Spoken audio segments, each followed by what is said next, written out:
Back in 2008, I had the extreme pleasure of being able to go to Australia for World Youth Day in Sydney with Pope Benedict XVI and 500,000 of my other closest friends.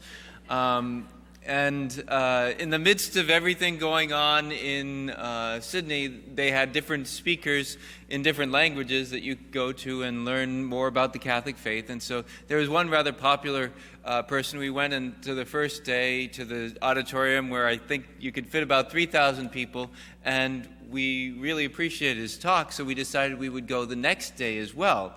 Well, word had gotten out, apparently, that some people couldn't get into this auditorium because there just wasn't enough room. So a bunch of people were waiting there at the beginning, at the entrance, to try to get in.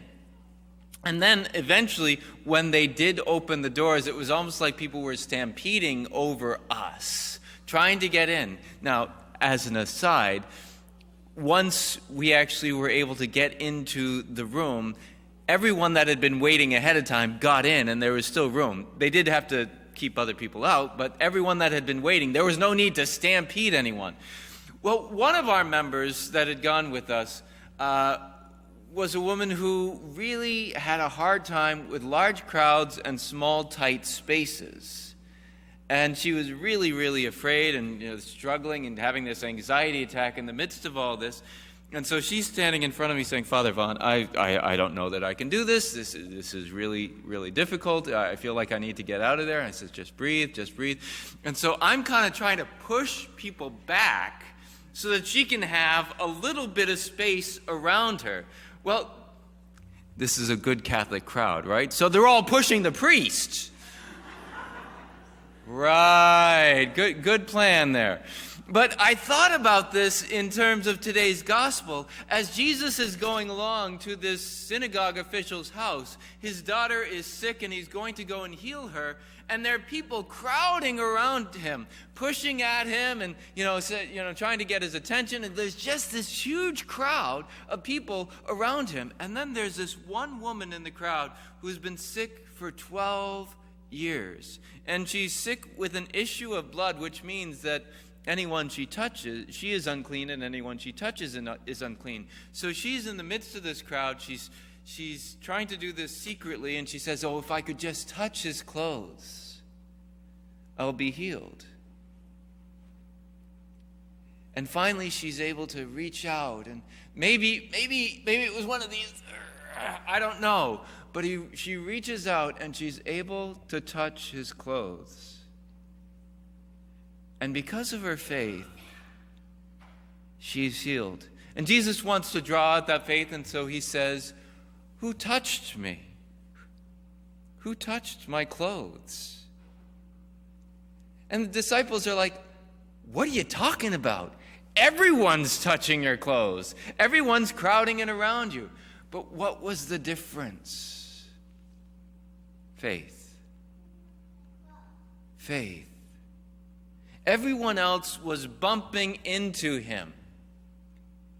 She was the only one that touched him. She was the only one that touched him, as everyone was bumping around. It's very much like when we talk about, would you rather be seen or looked at? We look at a lot of things, but when we look at people, so often if we're just looking at people, we're not getting to the heart of who someone is. We're supposed to see the person. And when we're not seen, even if we're looked at, we feel sometimes less than human. And Jesus is inviting us not to bump into him, but to touch him. It's like this problem that comes up in the seminary as they're trying to discern what's going on, for instance, in the sacraments. And the theory, or rather the situation is put out: if you're presiding at Mass and you have, just after the consecration, a mouse comes and steals one of the hosts. and then gets away and eats the host. Has that mouse received the body and blood of Christ? Yes, because that's what the Eucharist is. It's the body and blood of Christ. But has it received the sacrament? No.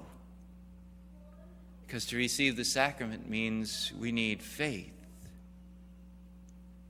And sometimes in our lives, in the midst of our day-to-day going on, in the midst of our coming in and going out of Mass, we may be thinking about so many other things, and we may just bump into Jesus instead of really touching him. We may just consume him instead of receiving the sacrament.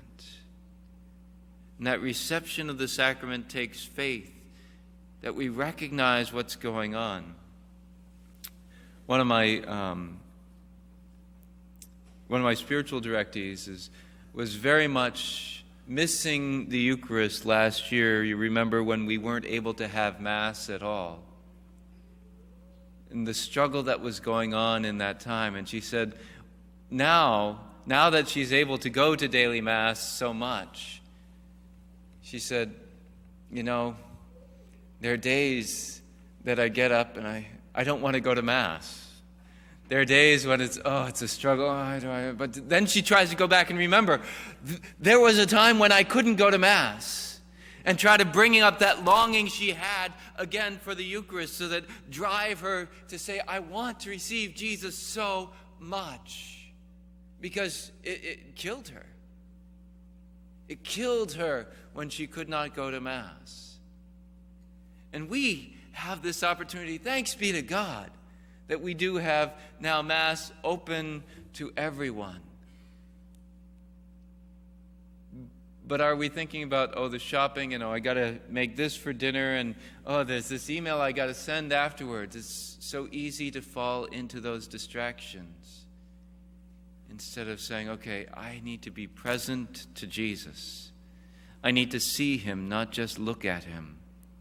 I need to touch him, not just bump into him.